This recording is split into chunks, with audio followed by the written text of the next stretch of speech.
Hey everyone, how's it going? Matt Jarbo here, $3 Theater. And there's been a lot of questions about the future of Zack Snyder's Justice League going into the final 2.5 weeks leading up to its release. A lot of people are desperate to see it. Apparently, screening codes or links go out this week.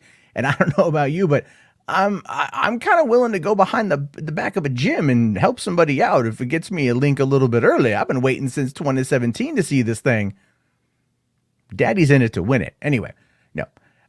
I can wait like everybody else. However, there's been a lot of speculation about the future, predominantly because Zack had said that there was a massive cliffhanger at the end of Justice League, and that it's also going to be partnered with a massive cameo that's going to blow a lot of people's minds. He is his own hype man, and he has, as I've been saying for a while now, pushing his own movie in a way that not only HBOMax and Warner Brothers themselves simply will not do. Will not do. Warner's effectively is trying to do everything it can to kill this thing. We know about that. So this conversation about, do I want more? Do I want to see more? Is always and has always been, yes. Yes. Do you think that this whole fight was just about finishing one movie? No. It was always about trying to get Zack's vision out there and then also look to the future. Because the people who have been pushing for this as long as they have love the concept of the Snyderverse and they want to see it continue. It's Warner Brothers that is acting like a bunch of people who don't like money and want to be the villains. And based upon what we've seen in these revelations that have come out, not only from Zack Snyder himself, but Ray Fisher and the follow-up from the Warner Brothers investigation into the 2017 reshoots of Justice League, of which there was remedial action taken predominantly in the firing of Joss Whedon, and Ray Fisher is still pushing for more accountability because he doesn't feel that it's enough, and that's fine. But we know now a lot more than we did. We know that the studio meddled, and we know that the studio did things to undermine Zack's vision. And they used the death of his daughter as a way to get him out. They used the death of Autumn as a way to get in the version of the film they wanted to see done, which pleased ultimately no one. And that's why we are where we are. So do I want to see Justice League and Justice League 3 or 2 and 3? Hell yeah, I want to see them. Why wouldn't you want to see them if you are excited for this? Why wouldn't you want to see a continuation with these characters if you are excited for that? That's the thing that I don't get about some people out there. They're being willfully ignorant over the course of events that have happened. And they are clearly trying to take up an opposition standpoint. For what purpose? You freaking lost, guys. You lost. A bunch of you blue checkmark dingleberries. You lost. You spent years beating your chest. The Snyder Cut isn't real. The Snyder Cut doesn't exist. It's a pipe dream. It's a fantasy. March 18th is right around the corner. Today's March 2nd. We got 2.5 weeks to go until we can watch it. So what say you now? You got nothing. You got nothing. You're just a bunch. I don't know. You got sour grapes. You're sore losers. You're crybabies. I don't know what you want to call it at this point. But for some reason, a lot of people out there who have been talking about this never seem to accept the reality of the situation. And that really what it boils down to is that when they push those kind of narratives, they're doing it because they're speaking to a small, and not even that vocal opposition movement. Because let's be fair. Let's call it what it is. It's us versus them. You have the Snyder fans versus the non-Snyder fans.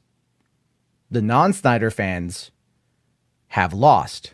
They've lost now for 9 months.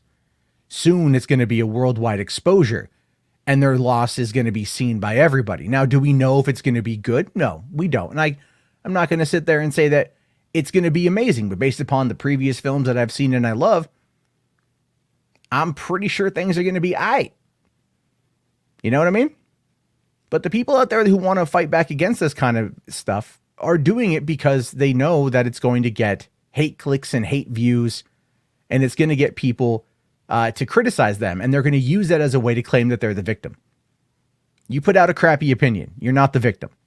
Let's just be real on that one. You put out a crappy opinion, you are not the victim. And in this particular situation, it really does boil down to the future of the franchise. Because when I think about Justice League 2 and Justice League 3 and where things could go if they ever go that way, there is a matter of cost. Is Warner Media going to want to put up $150 to $250 million to get these movies made? Now, Netflix is putting out $225 million for a film called Red Notice starring Dwayne "The Rock" Johnson, Ryan Reynolds, and Gal Gadot. And that currently wrapped up filming. I think it comes out sometime later on this year. Netflix is putting out these movies now that have multi-$100 million budgets. Disney is going to start doing the same thing. HBOMax would actually be in their right mind to do a lot of the same thing because it would be a competitive edge. Paramount is going to be doing something very similar, putting a lot of money into the streaming services. And everyone is going to be IP mining. So when you think about it like that, if the Snyder Cut is a success, and we won't really know the numbers entirely, they're going to put out a statement the following Monday, giving us the weekend numbers in the best possible light. And I have a feeling that we're going to get a lot of good worldwide information out of it, considering the fact now that they announced today that the Snyder Cut will be available in a multitude of other countries, especially Latin America, where it's huge. Not on HBOMax, but through other outlets. And I'm hoping that they combine all of that information when they release those numbers so people know that this is a popular property, because I think that it will be. Where we were in 2016 following the release of BVS and where we were following the release of Justice League and where we are now, completely different. At the end of BVS, we didn't know at the time, but we know now that there was studio interference to remove a half hour of film, of narrative from the first two acts. So when we got the extended cut a couple months later, it spent 5 weeks at the top of the DVD and Blu-ray home video sales, earning Warner Brothers an additional, I want to say, around $40 million. Never mind how many it sold before then or after then.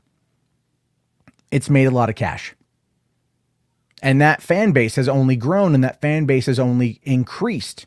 And no matter how many people out there are trying to argue against that fan base by trying to call it toxic or a cult, you know nothing of which you speak. The people you associate with, the ones that are out there making those claims, have no problem denigrating those based upon their race or their sexual identity. We've seen this, full stop. But yet, the Snyder fans are the bad guys because they want to see another movie. I mean, are we not really seeing where this whole thing is going? Are we not understanding the motivations of the opposition?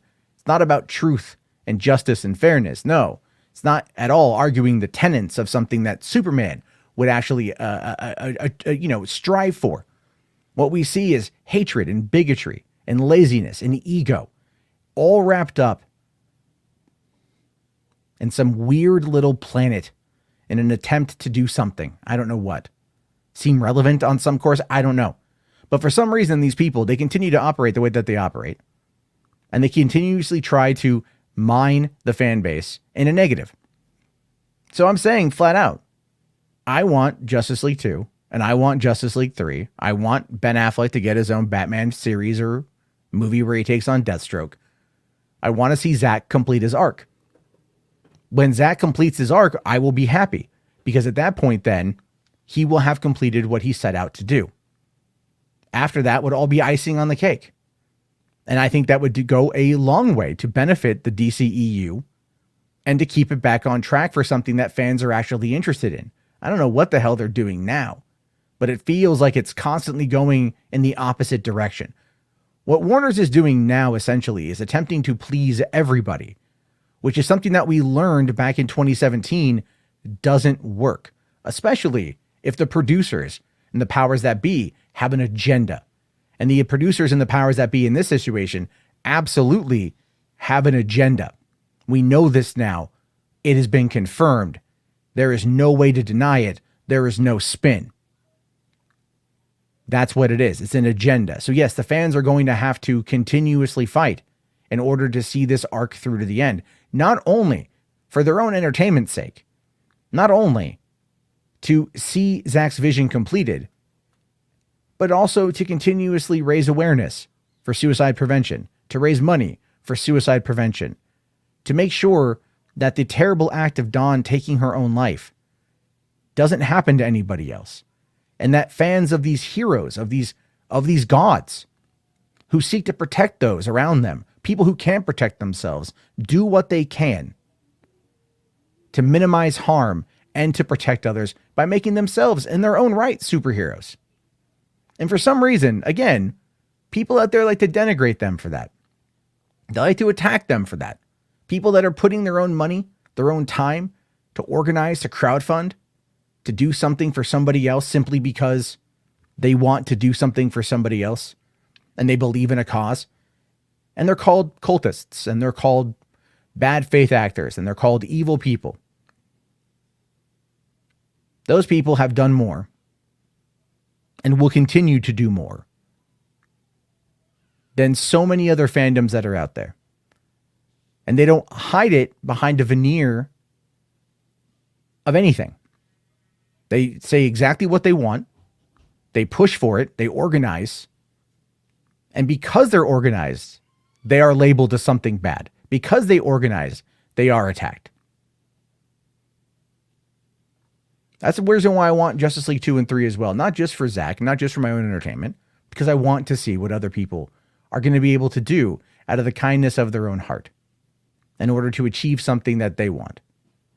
It's the gift that literally keeps on giving. And I don't understand why we're even having to have these conversations after all this time. But we are.